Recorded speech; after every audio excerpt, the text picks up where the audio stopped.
Hello and welcome to my world record speedrun of Black Ops 4 Zombies Voyage of Despair. This is going to be a solo speedrun with no elixirs and no talismans. It's also about 4 minutes faster than the fastest co-op time I could find and 10 minutes faster than the fastest solo time I could find. So it's pretty fast, and I'm quite happy with it. I didn't think I'd really play much of the Zombies mode. I mostly bought this game for the multiplayer and Blackout, but I've just completely fallen in love with zombies. It's so much fun. So the way you beat the map is to complete the Easter egg, which is kind of a weird nomenclature for literally the main quest of the map, but it is what it is. It's basically a series of rather obscure steps that ends in a pretty big boss fight, and it's actually really fun to go through.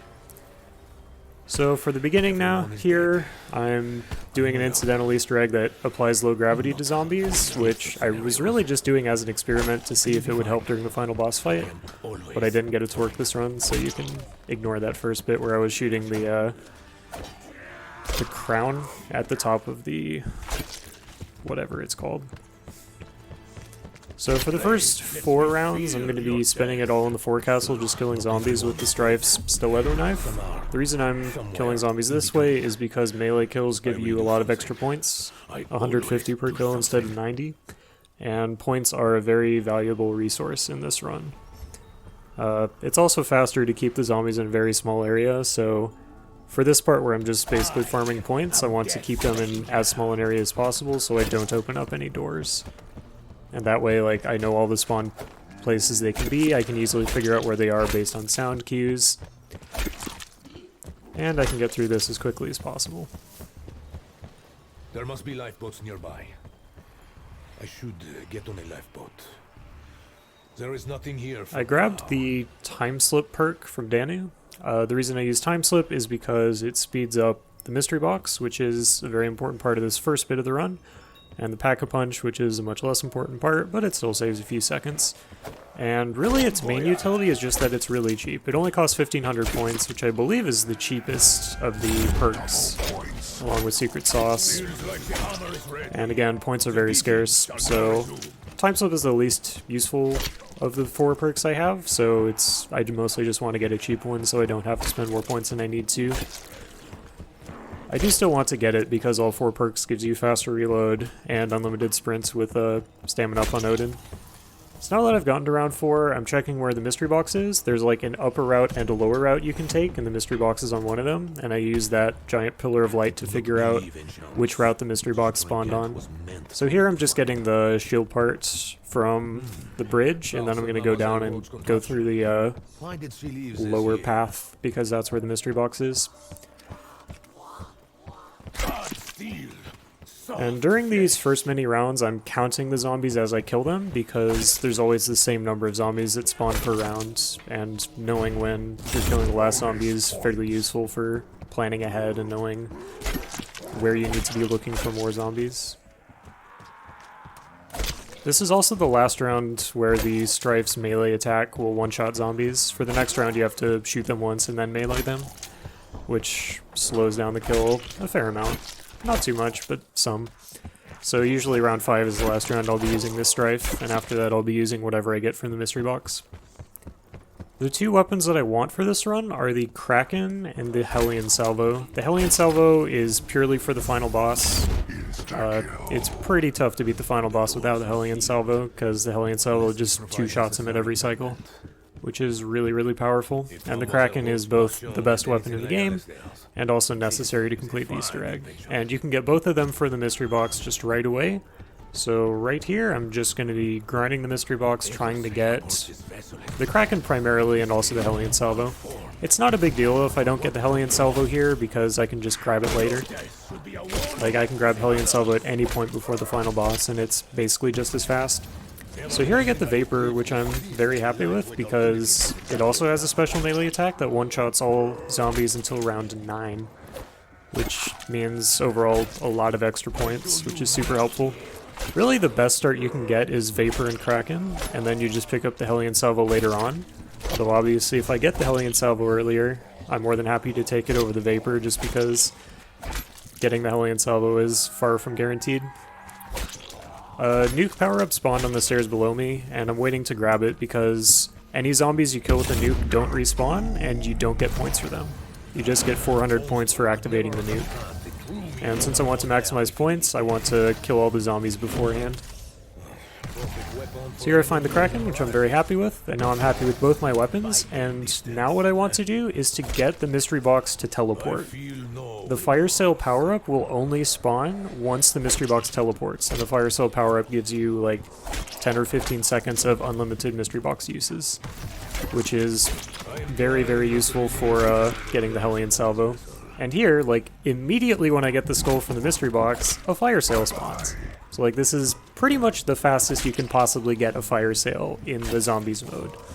So fortunately that means I can just try to get the Hellion Salvo right now, but unfortunately it means I'm gonna have to say goodbye to the Vapor before I'd rather get rid of it. And since it's the world record, it's pretty obvious that I get the Hellion Salvo here, which I am of course quite happy with.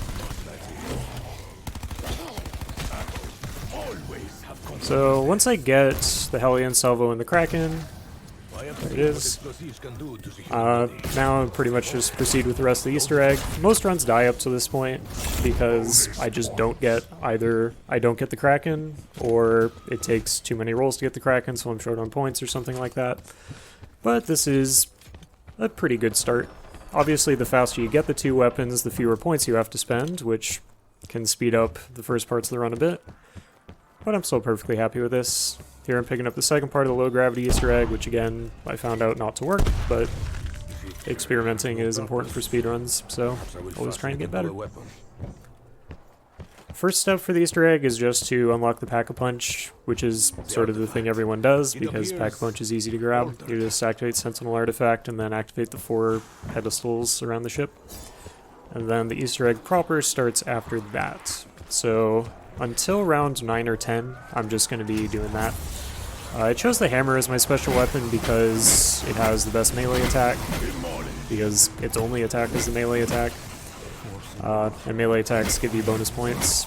I've tried the other special weapons, and honestly, like, they're all pretty reasonable choices, so I've been experimenting with all of them, and I was actually really impressed with the hammer and its utility in the iceberg section, which is close to the end of the run, but it actually takes out the ice things that block your path pretty dang effectively. Here I'm grabbing the final part of the shield. The shield is a very, very important part of survivability because it protects you from attacks from the back. So I'll be crafting that first chance I get. Here I'm going to go ahead and grab Stamina Up, which will still leave me enough points to teleport to the Grand Staircase, and that's where the 3rd pedestal is going to be located.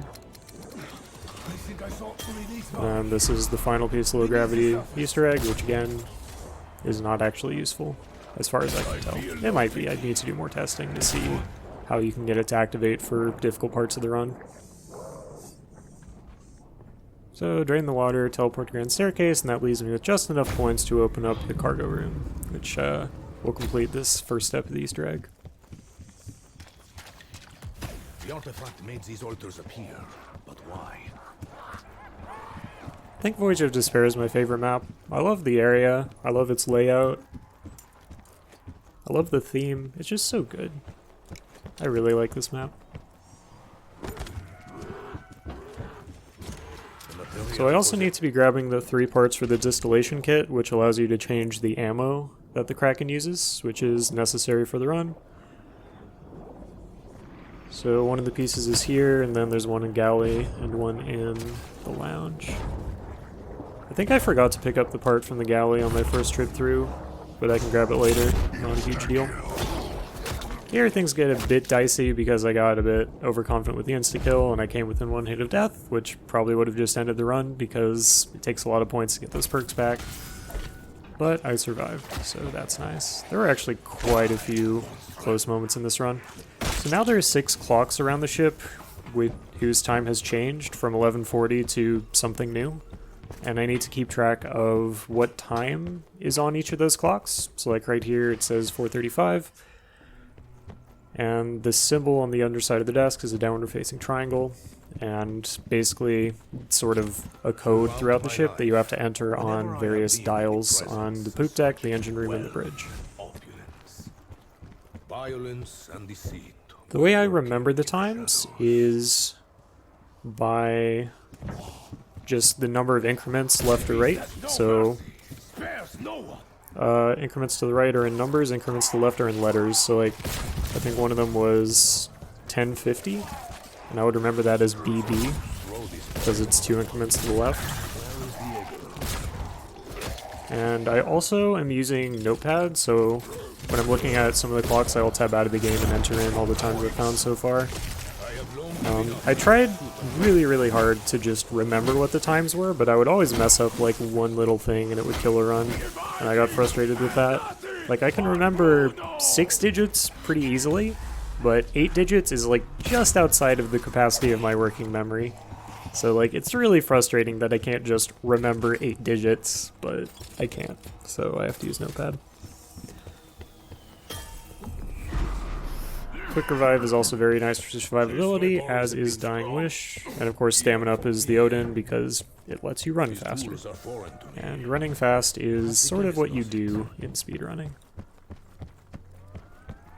Here I sort of forgot where the fast travel was to get to the engine room, but now I have, I believe, yeah, I have the up arrow and the down arrow, which tell me where I need to set both of those dials. Each of the symbols correspond to the same 2 dials every single run.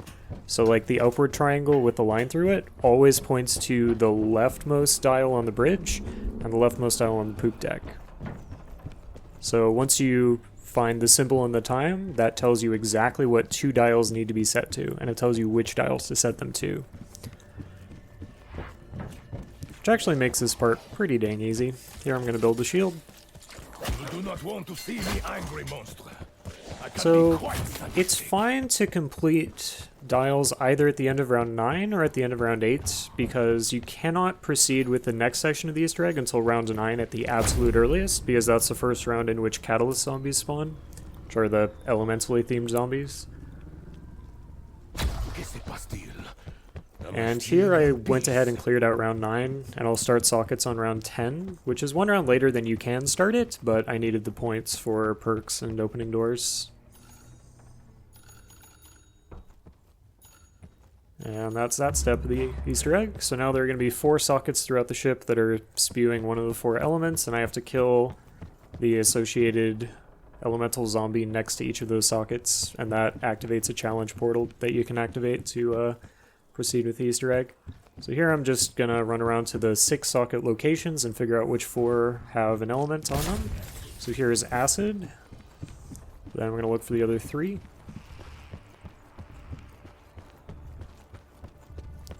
It can be a pretty long delay before each of the sockets actually indicates which element is associated with it, if any, so you have to stare at them for like 10 seconds to make sure that you're not reading off a false negative.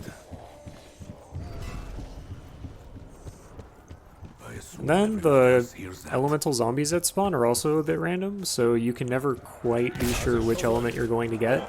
And sometimes, like, I will just need, let's say, the fire element on the last round, and I'll have everything but fire spawn, so I have to advance the round and go through another zombie round just to get them, which is a kind of annoying part of RNG, but honestly, like, zombies is a very chaotic mode because, I mean, it's always different where they spawn, which zombies you get, how many points you happen to have, what you get from the mystery box, and I really enjoy that because it forces you to sort of do everything differently every time instead of just memorizing a sequence of movements, which is also a fun part of speedrunning, but variety is nice. And I like speedruns where you have to think on your feet. So I'm going to go down and check the stateroom socket. The 2 elements that spawned this time around were water and fire, and I accidentally killed the water zombie, which is that socket right there, earlier on with the specialist weapon, so now all that's left is fire, which is very unfortunate because I haven't found the fire socket yet. So I'm going to go to the other end of the ship to try to find it. This is probably like the first major time loss of the run, where it just took me a while to find the right socket because I accidentally killed the water zombie too early. But that's not a big deal. In this kind of run, you're always going to have a lot of time losses just because things don't go your way and you make a small mistake. So unfortunately, the fire socket happens to be in the last place that I looked, which is going to be the aft barricade.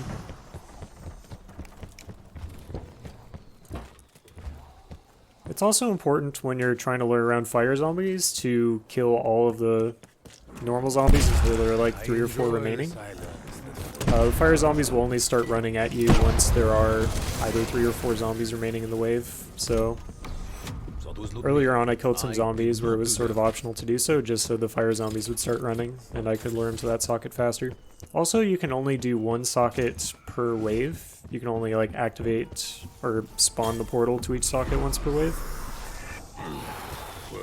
So it takes a minimum of 4 rounds to complete this step of the Easter egg, so a lot of this is just going to be killing a bunch of zombies. I'm also using the Hellion salvo a little bit here just to save ammo on the Kraken. It has a good amount of ammo, but ammo is always sort of short on this mode, so it's important to save some ammo. Now I have all 4 perks, so my reload speed is increased and I have unlimited sprints, both of which are really, really nice. And there I picked up the zombie's heart, the acid zombie's heart, because I need to get poison ammo for a later step in the Easter egg. And I'm going to go ahead and start the acid challenge now. You can complete the challenges as soon as you have the portals, and you can do as many in 1 round as you need to. And my strategy for the acid portal is just to stand at the top of the right stairs and just kill all the zombies before they even come up. You can kill pretty much everyone right as they spawn. And I found that not only does this shorten how long this takes, but it also denies one of the Blightfather spawns. I'm not entirely sure how that works. I don't know if I'm like killing the zombie that it spawns from before it should. But like right here, there should be another Blightfather, but for some reason it doesn't spawn. And it takes forever for the challenge to like realize it should be complete now. Like there it just realized, oh, he killed all the zombies, I guess he's done. So I'm not quite sure why that works that way, but it seems to be fast, so I do it. Now I've already done both of the sockets for the past 2 rounds, so I just want to end this round quickly. So I'll just pick up the nuke, and hopefully that'll advance the round. Yep. And now I'm going to go ahead and craft the Distillation kit and convert this Kraken to poison ammo. I actually find poison ammo to be quite a bit worse than regular ammo, because regular ammo has a lot of splash damage, whereas poison ammo has piercing, and splash damage is generally a lot more useful than piercing. Partly because you can just shoot the floor at your feet and everything around you dies, and you can't really do that with the poison. But you do have to get poison for the next step of the Easter egg after I complete the socket challenges. So you have to do it sometime. Also, it's very helpful to convert the ammo before you activate the Pack-a-Punch. Because once you Pack-a-Punch the Kraken, it gets double ammo capacity, but it also costs double the amount of points to switch its ammo type. So, since I haven't Pack-a-Punched this weapon yet, it only costs me 3,000 points to switch to poison ammo. Whereas if I Pack-a-Punched ahead of time, it would have cost me 6,000 points. And again, points are relatively scarce, so it's a nice little bit of efficiency.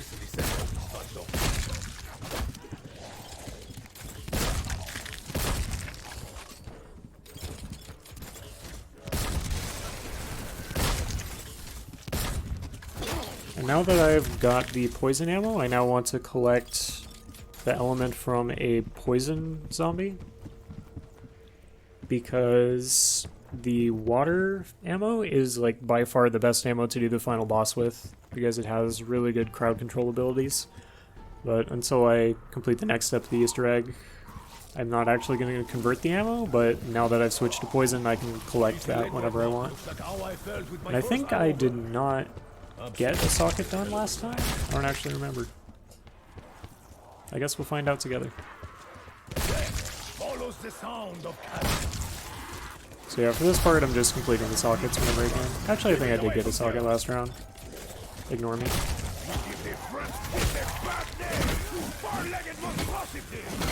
So you do have to complete the sockets in a particular order. You have to do acid first, and then water, and then electric, and then fire.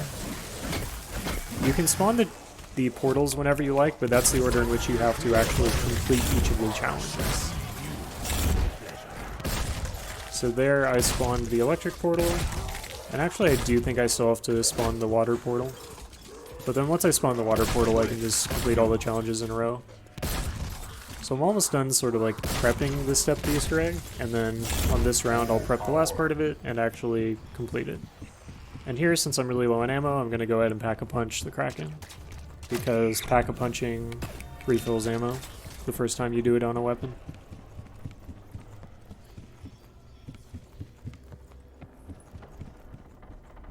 So now I'm just going to sit by the socket and wait for a water zombie to wander by. Water zombies are pretty annoying because they tend to avoid you. They don't attack you directly until there are very few zombies remaining.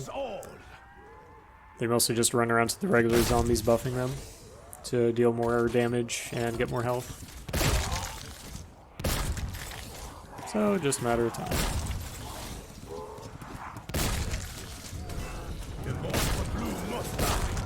And there he is. So now I can go ahead and activate his portal, and we'll proceed with the rest of the challenges. I felt my body turn inside out. Was everything outside put back in? For this challenge, I like to just basically hold crouch to make sure you stay as far underwater as possible. I find that gives the best visibility for this part. And I just stand at the very end of the ship, because that way you can see all the zombies coming at you. And you're not going to get surprised from behind, because there are no zombie spawns behind you. And this is another challenge where if you complete it efficiently enough, you'll only get one Blightfather spawn instead of two. And Poison Kraken is very good at that because it has a very fast rate of fire, it has 16 shots before you have to reload when it's Pack-a-Punched, and it one-shots everything. So, Kraken is just such a good weapon.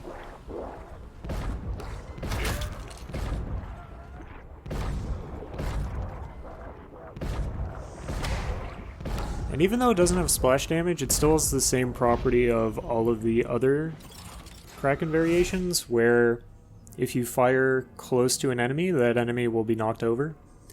It doesn't actually deal damage to them because this doesn't have splash damage, but it still disables them for quite a few seconds. So long as you're firing it, you don't really have to worry about getting hit, because anything close enough to you, unless it's a special zombie, is just going to get knocked down. So now I'm going to head to the dining room where the electric portal was. Once you spawn the portal, there's no way to remember like which element it was, so you just have to... Oh, there's no way to decode which it is, because the socket will stop spewing the element. So you have to just remember where you got all of them. And here, the first zombie you see will always spawn a Blightfather. I'm actually curious to see if you can kill that zombie before it starts transforming, but I've never actually remembered to do it. There I was just staring at it, waiting for it to transform. Also, the first and third challenges you attempt will always have a maximum ammo power-up. So if you do them in the correct order, you'll always get maximum ammo on the acid challenge and on this electric challenge. And you can sort of plan when you do the challenges based on when you need that max ammo. Because in this round you have to do a lot of planning around when you're going to get max ammo power-ups, as the Kraken is really the only weapon you're going to be using it the Hellion Salvo for the final boss. So here I'm gonna run out of ammo and then grab the maximum ammo power-up.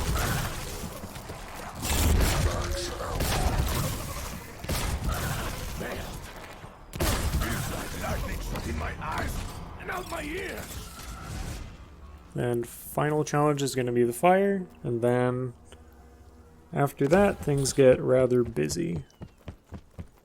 The earliest round you can complete this Easter egg is like theoretically round 12, because that's the earliest you can finish with sockets, and technically I don't think any of the future challenges actually require you to advance any rounds.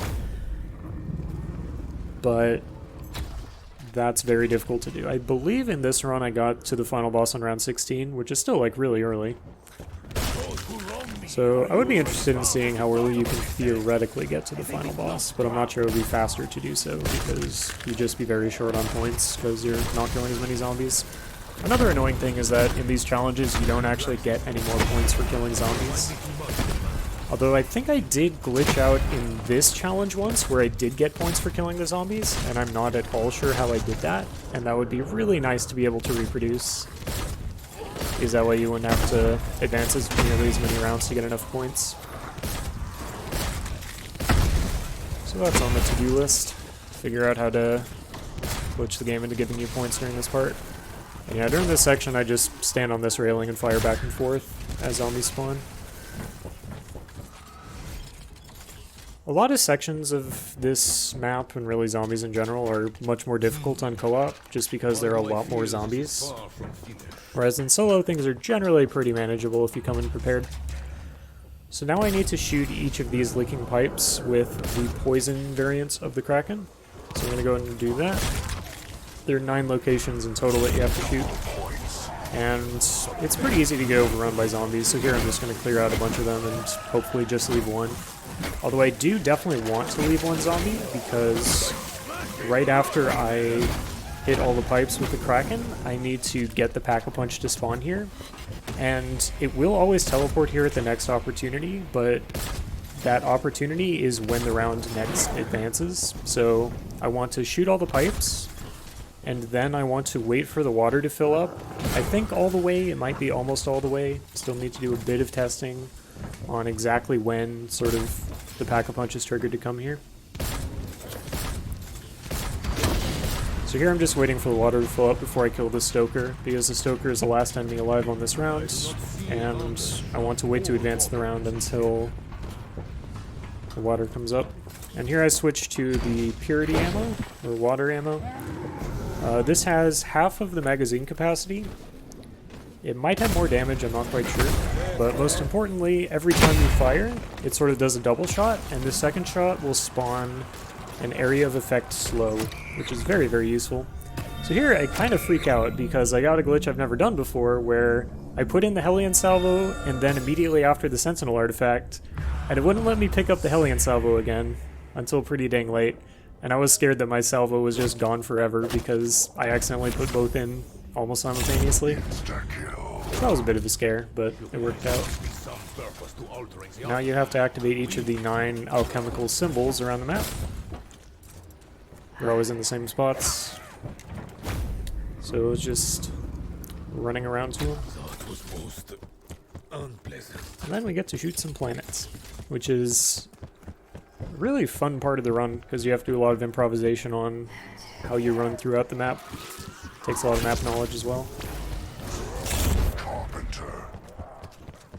Carpenter power-up is actually really good to get because it refills your shield's health. It doesn't refill its ammo, but it does refill its health.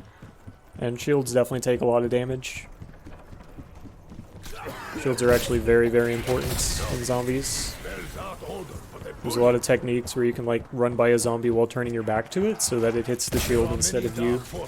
Stuff like that. I fear I am one of them.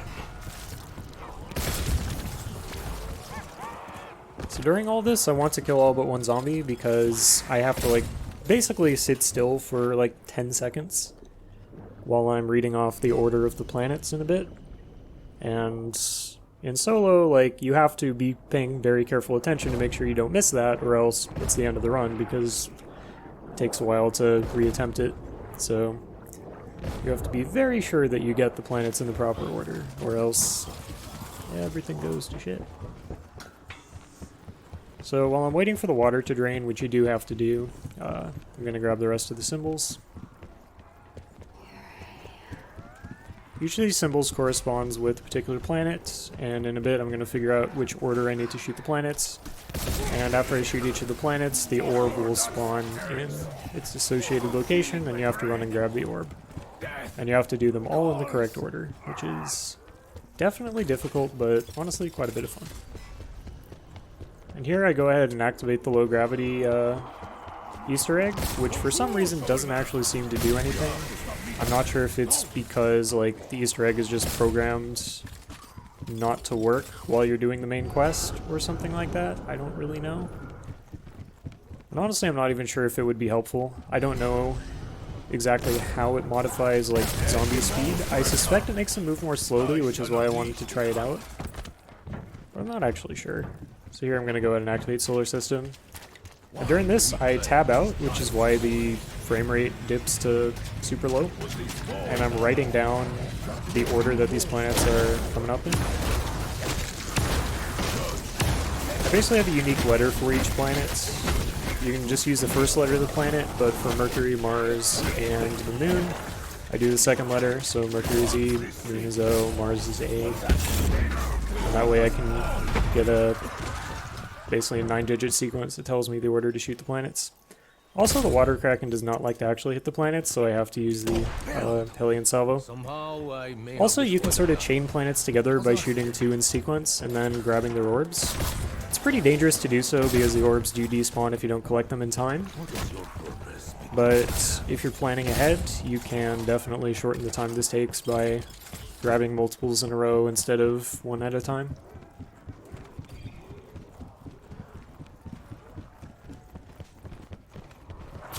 I will ensure you will not live long enough to do that again.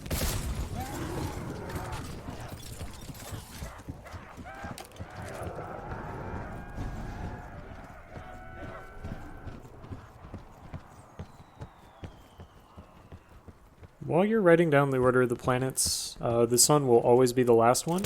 So you actually only have to write down the first 7 that blink, and then you can run away. And you'll know the 9th one is going to be the sun, and the 8th one is going to be whichever one is left by process of elimination.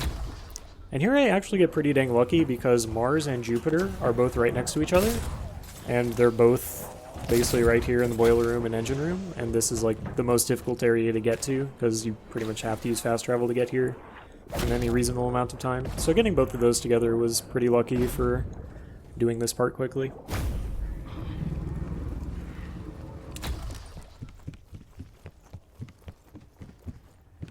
And it's during this sequence that I would normally be rolling the mystery box to get the Hellion Salvo if I hadn't got it later. Or earlier, because this is sort of your last opportunity to prepare before the final boss sequence. Also, every time you shoot a planet, there will be a bunch of zombies that spawn nearby the associated orb, and those zombies are not considered to be like part of the round, so they don't affect when the round ends, and they don't give you any points. And they also don't despawn, so if you fast travel to the opposite end of the ship, they'll just run after you instead of despawning and spawning somewhere close. All of which is kind of weird, but that's alright. My body is strong. I have no ego to bruise, unlike Diego. The Demon King returns! I'm pretty happy with how I routed this out. Like, figuring out what planets you can chain together is very, very useful. So here I believe I'm on the last planet, which is Neptune. And Neptune, instead of being in the sky, like, sort of just peeks out from under the water, and it can take a very long time before it actually decides to do that. So this is a pretty annoying part of the run, because I just have to look at both sides of the ship a bunch to figure out where it's going to be. And it does take a while for it to appear during this, which is really annoying, but can't really do anything about it. It tends to spawn towards the front of the ship, which is why I'm not really looking towards the aft. There it is.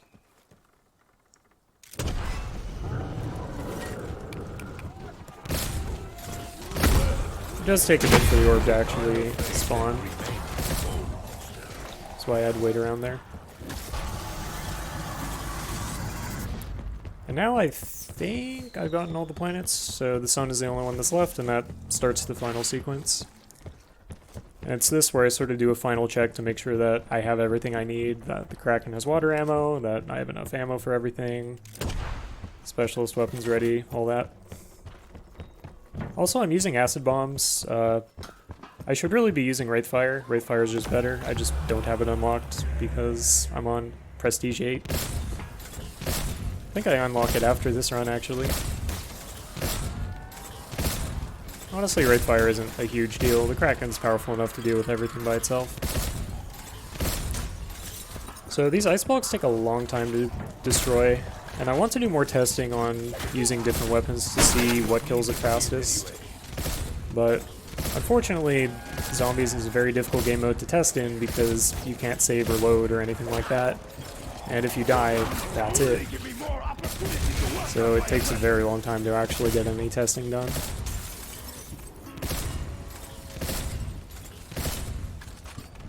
Fortunately, the water kraken is reasonably good at destroying these ice blocks, and it's also pretty good at keeping the zombies off your back because it does a lot of splash damage and has the slow aura. Now I'm going to try out the hammer. I think this is actually like the first time I really used the hammer to try to destroy ice blocks, and it was a lot more effective than I thought it would be. For some reason, the specialist weapons seem to be very inconsistent with how effective they are at destroying ice blocks. Like, when I use the Chakram's Whirlwind ability, sometimes it just, like, pretty much instantly destroys one of the ice blocks, and sometimes I can stand next to the ice block for the full, like, 10 seconds, and nothing happens. Which is really annoying, so I'm not quite sure what the technique is to get the specialist weapons to actually work against these things. In any case, Kraken's pretty good at it. And the previous ice block I destroyed always has a max ammo inside of it, which is, again, something you'd sort of route around. There I basically got one shot because the Stoker does 100 damage per hit, and I guess I got hit by some other stuff as well. So that procced Dying Wish, which is basically a few seconds of invulnerability you get, and then it takes a long time to recharge.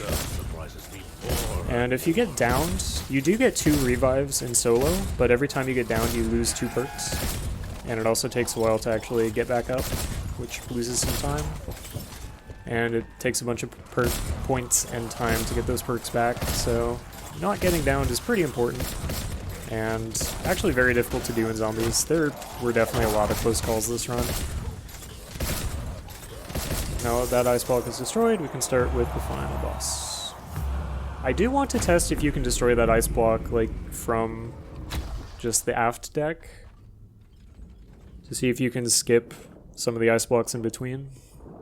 But again, this is a really difficult game mode to test in. And if I'm on a good run, I don't want to potentially slow things down by trying something that probably won't work. And now is sort of the bathroom break of the run. There's a long sequence where you can basically just not touch anything, because it wants to go through all the cinematic stuff with spawning the boss. So I guess we'll just sit here together.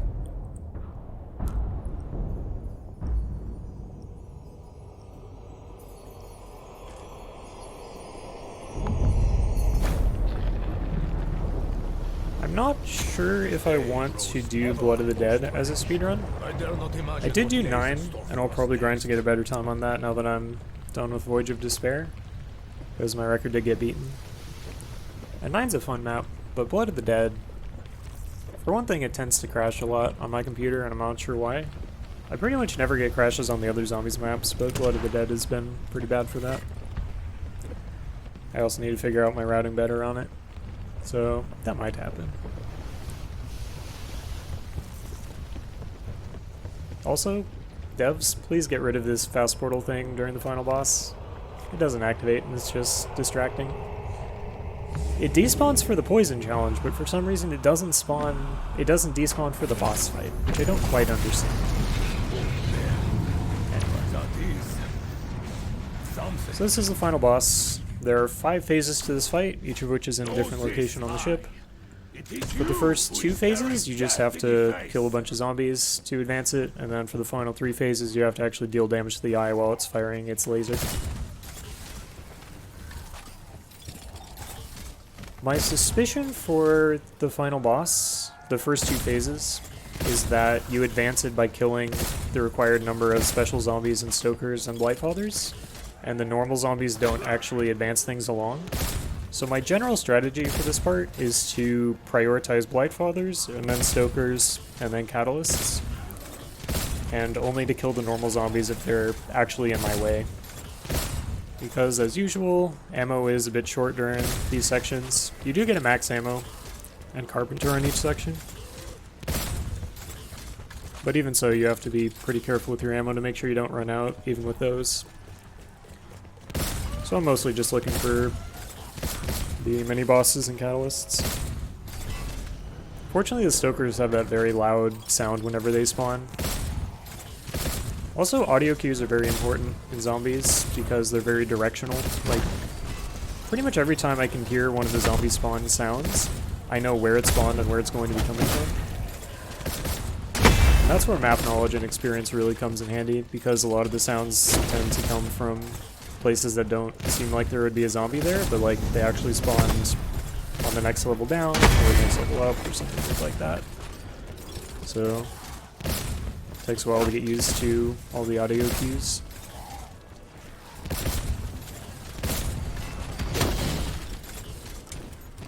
Here I'm going to use the Hellion salvo for a bit, which for some reason just like goes right through him, which is super annoying. I think there might be a bug with the lock-on on the Hellion salvo. Sometimes it seems like the rockets just bug out, and instead of homing in on them, they just either go right past them or right on through them, and I don't really understand it. Also, the Hellion salvo has a lot of splash damage, which can deal damage to you, which is the main reason why I don't use it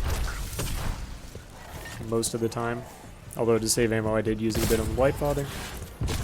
I mean, the Hellion salvo does do a ton of damage when pack-a-punched. I also never repacked the Hellion salvo. Like, it can two-shot the eye on all of its phases, except the DPS check where it takes 4. And I'm pretty sure that doesn't go down when you repack it. Like, repacking it doesn't actually change the damage enough to matter. So you don't need all those extra points. And now this section's done, so I can grab the power-ups before it teleports me to the next area. This area is pretty dang annoying because there are a bunch of areas on the ground that have that like chill animation, pretty much the same as the Kraken purity ammo has, and those areas empower the zombies the same as a water ghoul does. So those zombies have a bunch more health and deal 50% more damage, which makes the sequence actually very dangerous. Because for one thing, it takes 2 shots from this gun to kill them instead of just 1, which is a really big deal. And it means you die in 3 shots instead of 2, or instead of 4. So safety is very important for this part of the fight. There's also a bunch of narrow corridors. It's not this huge open area, which in some ways is useful for funneling the zombies down certain paths, but is also quite dangerous because if they block you off, you can't just like run around them.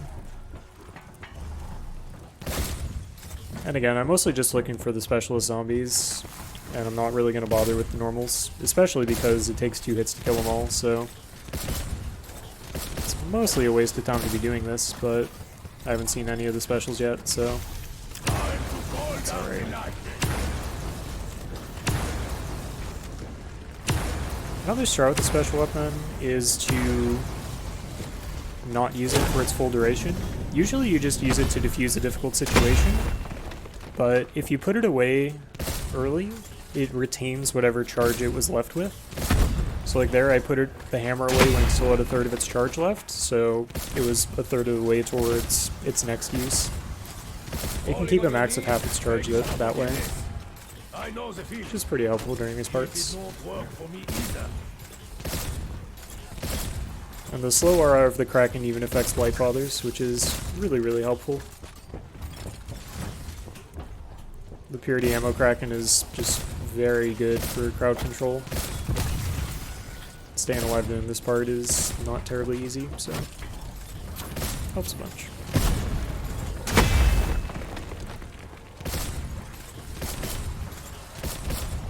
This part can take a while.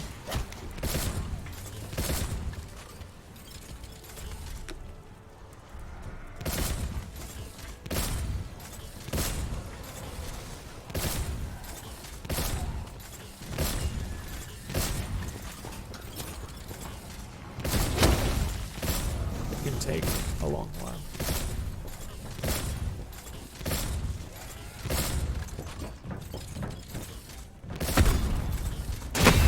How's your day been going? That was pretty good.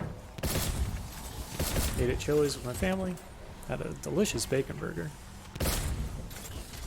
And came home to record this commentary. I actually got this run 2 days ago, but haven't recorded the commentary till now. Not a big deal. I actually really like doing post commentaries. Like, they're definitely the most popular videos on my YouTube channel. All the live commentaries are much worse in quality, so not really much surprise they don't get as many views. I don't like them as much, but like my Deus Ex Human Revolution run, Minecraft run, Dark Souls 2, those were good videos, man. I still watch my Human Revolution run every now and then, because for one, that was a good game. And for two, I think my commentary on it was really good. Like, even I enjoy listening to it, and I did the fucking thing. Good times. I'm not really planning on streaming on Twitch much, if at all. I like doing these runs on my own time and then just doing the post commentaries. I'm sort of done with Twitch. I haven't even watched it in like half a year. Alright. So now we're on to phase 3, which is the first phase on which you can actually shoot the eye. And you can only shoot it as it's firing its laser. That thing. After it does this little introduction. So the strategy here is to stand in the middle of this linen closet, or on the edges of it, somewhere around here, and kill all the zombies you see. And then when the zombie is charging its laser, you fire the Kraken once into each of the hallways to get the cold aura going, and then you just shoot the eye twice. And then any zombies behind you will just hit your shield instead of you. All the zombies on both sides are going to be slowed. And that helps a bunch with not dying. It reveals its weakness. Shoot it now. Block the blood vessel.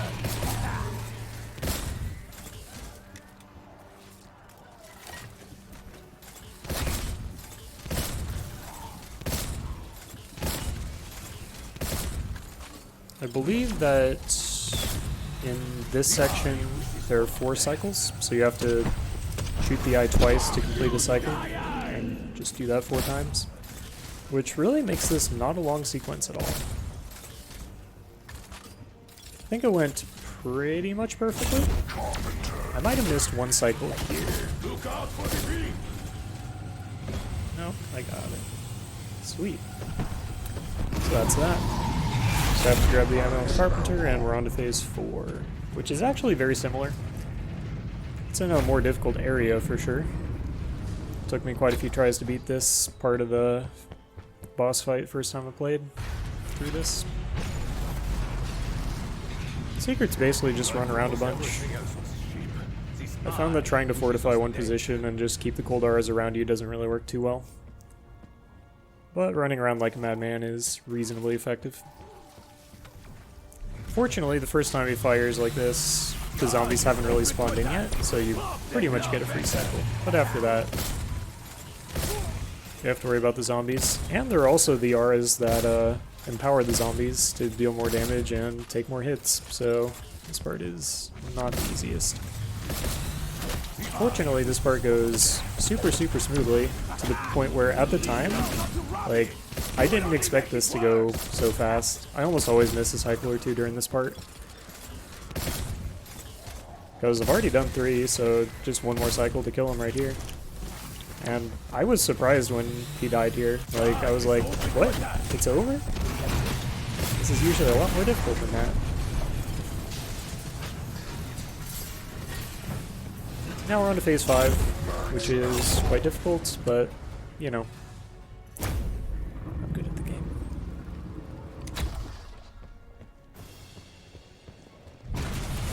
So during this phase, very similar thing happens, where he'll fire his laser and you have to hit him twice. And then after, I want to say every 2 of those cycles, he'll do essentially a DPS check, where he'll charge up a 1-hit kill attack, which takes 4 rockets to hit him out of. It's probably a lot more difficult in multiplayer because you have to like coordinate everyone damaging him during that time.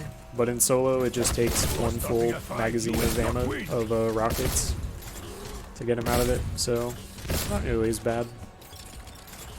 It does take long enough that it's pretty easy just to get swarmed by zombies while you're doing it, because it does take a while to switch to the rocket launcher and actually fire off all those shots.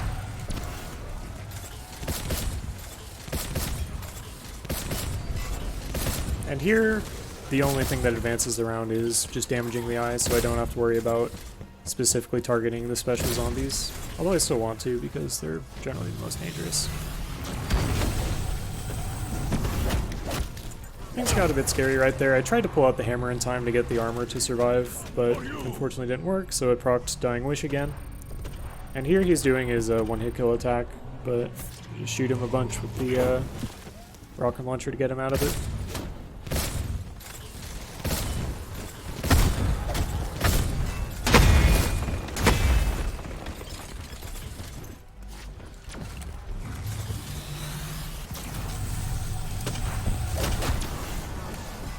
Almost got stuck there, which was pretty scary because I didn't have my hammer ready.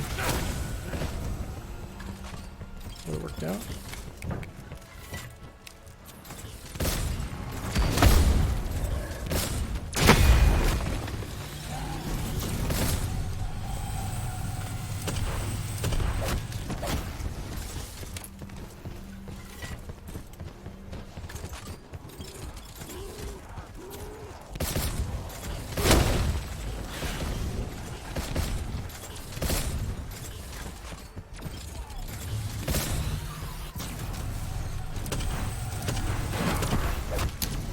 Almost took another death there, but I survived.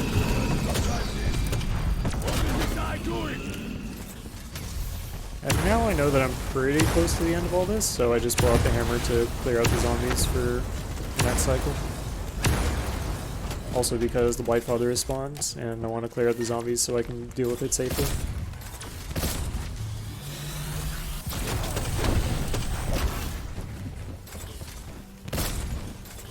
Almost done.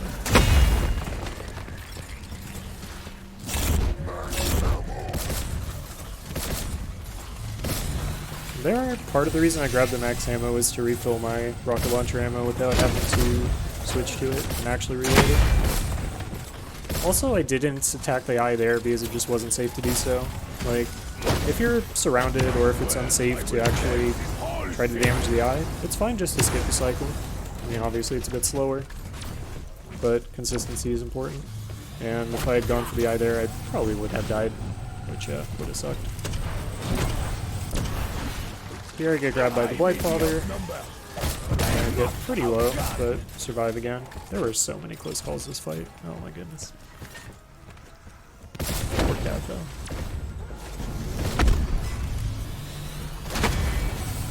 And for some reason there I didn't even have to shoot him, and he just went straight to this, which was kind of weird, but... And he's dead. So the timer for this run starts when you first spawn in, and the screen fades in from black, and the time ends right now, right when this cutscene starts. So the in-game time that the game reports on the score screen, I believe it includes the cutscene here, and apparently it's also a bit inaccurate, but so don't go by the in-game time, go by the time I post on this video, which I think I still have to actually time, so I don't know what it is, but I'm sure it's really good. Good job, me. I'll go and let the cutscene play out and see the score screen at the end. Unfortunately, you can't actually skip this cutscene, but that's alright. There's just story stuff going on.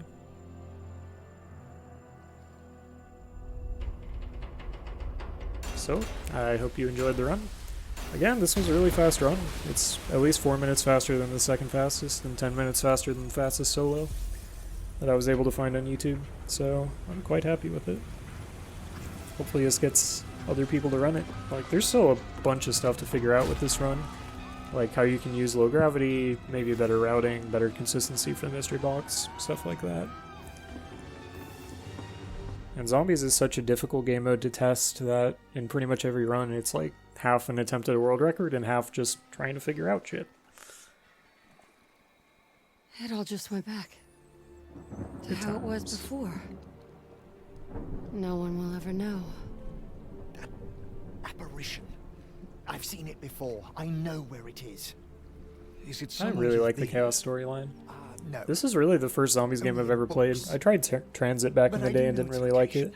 And again, like when I bought this game I didn't really expect to care about zombies, but it ended up being my favorite game mode for sure. The bad guys are there. It's so Good good. chance It's my the kind of father speedrun I is really too. love. So much improvisation and writing on the fly. I love it. So, that'll be it for me for today.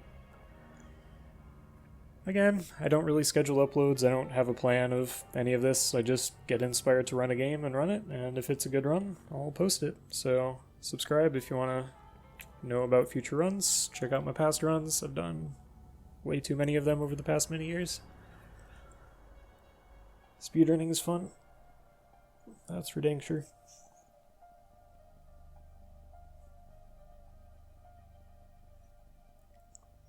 This was also the first time I beat this level without any downs, so I finally got the Dark Ops achievement for it. Took forever, man. It is a difficult level. Alright, that'll be it for me. Have a good day, everyone. Life is good.